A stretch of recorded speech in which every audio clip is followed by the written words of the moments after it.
अस्सलाम वालेकुम। कैसे हैं आप सब लोग? उम्मीद है कि आप सब ठीक होंगे और खैरियत से होंगे। अच्छा, आज मैं एक पाकिस्तान स्टडी से रिलेटेड बीकॉम के स्टूडेंट्स के लिए एक टॉपिक लेके आई हूँ, and that is about 1973 constitutions and आइन। अच्छा बच्चे, 1973 का आइन जो था वो कॉन्स्टिट्यूशन आइन है जो अभी तक इम्प्लीमेंटेड है इन पाकिस्तान, और इन्हीं रूल्स और रेगुलेशंस के साथ हमारा मुल्क चल रहा है। ठीक है, इसमें कुछ चीज़ें इम्प्लीमेंट हुई हैं but not like that further ना, लेकिन चल उसी तरह रहा है। अच्छा, अब इसकी हिस्ट्री क्या थी और क्या इसमें चेंजिंग्स आए जिन पर अभी तक हम फॉलो कर रहे हैं। अच्छा, नंबर वन, सबसे पहली बात यह है कि हिस्ट्री में मैं पहले जाऊंगी।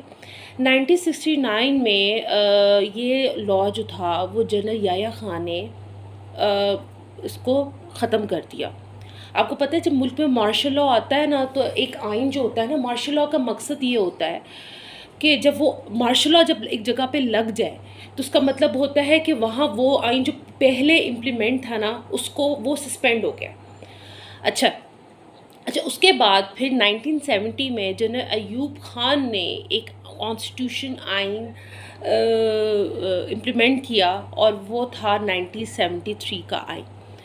अयूब खान आए, इसको मैं इस तरह एलेबरेट करती हूँ कि याया खान एकदम उसको सस्पेंड किया था। अयूब खान ने वो आए तो उन्होंने ये कहा कि अब इस आइन में हम कुछ चीज़ों को चेंज करेंगे वक्त के तकाज़ों के साथ। अयूब खान ने, ठीक है, उन्होंने क्या इम्प्लीमेंट की कि कुछ चीज़ें तो वही थी जो 1956 एंड 1969 पे इम्प्लीमेंट थी, राइट। अच्छा, उसमें कौन कौन सी चीज़ें नई एडिशन की गई? इसमें सबसे पहले जैसे फर्स्ट कॉन्स्टिट्यूशन में उन्होंने रखा अल्लाह ताला की हकमियत, ठीक है, सदर और वज़ीर आज़म का मुसलमान होना, मुल्क का नाम इस्लामी जमहूरियत पाकिस्तान होना, नबी करीम सल्लल्लाहु अलैहि वसल्लम की सुन्नत पे अमल करना, ठीक है, ये हो गया। फिर इसमें कुछ चीज़ें ऐसी डाली कि जो एडिशनल थी। उसमें सबसे पहली चीज़ बच्चों डाली वो थी कादियानियों का मुस्लिम अपने आप को कहना, ठीक है, उनके लिए सस्पेंडेड हुआ, और ये किया किन्होंने? जुल्फ़िकार अली भुट्टो ने। अच्छा, इसका सबसे पहले वाले रिव्यू में मैं जाऊँगी कि 1971 में इंतखाबात हुए। उन इंतखाबात में शेख मुजीबुर रहमान और जुल्फ़िकार अली भुट्टो साहब थे दोनों। तो शेख मुजीबुर रहमान जो है उनको अक्सरियत के साथ क्या हुआ, मतलब जीत हुई ना, ही विन, ठीक है, और जुल्फ़िकार भुट्टो को इतनी नहीं हो सकी। तो एक ईस्ट एंड वेस्ट पाकिस्तान की एक क्या कहते हैं डिवीज़न हुई इस कॉन्स्टिट्यूशन के दौरान, ठीक है, अयूब खान के दौर में। अच्छा, अब ये हुआ तो जब एक हुकूमत पाकिस्तान में बनी ना, तो फिर जुल्फ़िकार भुट्टो की ये क्रेडिट जाता है, he has got the credit and he has the credit कि उन्होंने ये किया कि कुछ चीज़ें इम्प्लीमेंट की और वो अभी तक हमारी चल रही हैं। उसमें सबसे पहले इस्लामी नज़रियाती कौंसिल का क़याम किया।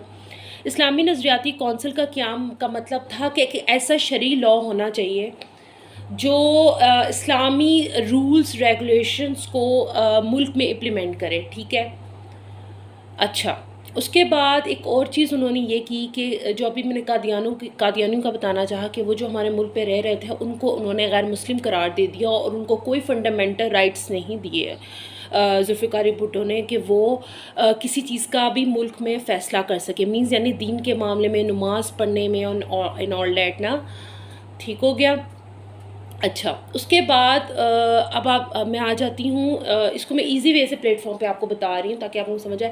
उसके बाद आता है कौमी असम्बली की तश्कील, upper house and lower house, ठीक है। और अपर हाउस लोअर हाउस जैसे होता है ना, सेनेट एंड डिप्टी स्पीकर्स का भी एक क़याम इसमें लाया गया, और उसको ये क्यों किया गया कि उसको भी जुल्फ़िकार भुट्टो ने इस तरीके से इम्प्लीमेंट किया कि उन्होंने ये कहा कि एक असम्बली होनी चाहिए जहाँ सदर वज़ीर आज़म सबके साथ मुश्तरका, जो मुखालिफ भी हैं और जो प्रेजेंट भी मौजूद है ना, उनके साथ मिल के मुल्क के बारे में कोई भी अगर फैसला करते तो उनसे राय ले सकें, इलेक्टोरल वोट हो सके। ये भी इनके ही दौर में ही काम हुआ, ठीक है।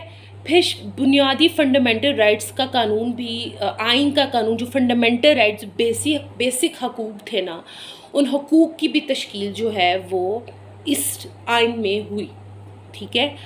कि उन्होंने ये कहा कि शहरियों को बुनियादी हकूक़ फ़राहम करना, और दूसरा ये कि ہر سٹیزن کو، اٹس ناٹ اباؤٹ کہ مسلمان، ہر جو منورٹیز جو اگر ہمارے ملک میں رہ رہے ہیں نا، ان کو بھی وہ فنڈامنٹل رائٹس ملیں. ٹھیک ہو گیا. اس کے بعد پھر انہوں نے یہ کہا کہ ان میں چیزوں میں امپلیمنٹیشنز بھی وقت کے تقاضوں کی طرف اگر ضرورت پڑی تو ہو سکتی ہے، اور وہ ہو بھی رہی ہے. ہمارا یہی آئین ابھی تک چل تو رہا ہے، لیکن اس آئین میں امپلیمنٹیشنز تھوڑی بہت ہو رہی ہیں. ٹھیک ہے. اور اس میں اگر ہم تھرو آؤٹ اوور ریویو جائیں بچوں، تو سب سے پہلی چیز اس میں آتی ہے جو ہماری امپلیمنٹیشن وہ ایجوکیشن میں ہوئی. اور آپ اب بھی نوٹ کریں کہ اسلامی نظریاتی کونسل کا جو قیام عمل میں لایا گیا اس کو بھی اسی میں کیا گیا. ٹھیک ہے. اور پھر سینٹ کا قیام بھی اسی دور میں کیا گیا کہ سینٹ ایک ہونی چاہیے جو ہمارے جو ایشوز ہیں ان کو ورلڈ وائڈ مطلب مخالف اپوزیشن پارٹی یا ان کے ساتھ بھی ڈسکس کر سکے.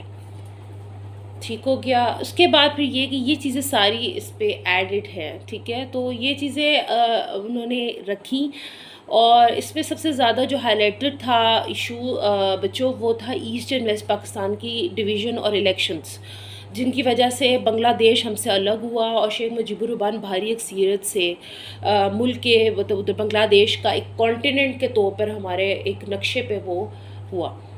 اچھا، اب اگر آپ اس کو پیپر میں لکھنا چاہتے ہیں، اٹس ناٹ اباؤٹ کہ ضروری نہیں ہے کہ انہی پوائنٹس کو آپ کریں، تھوڑا سا وہی ہوگا، لیکن اس کو آپ اس طرح بھی کرٹیکل سمری سے بھی سمجھ سکتے ہیں.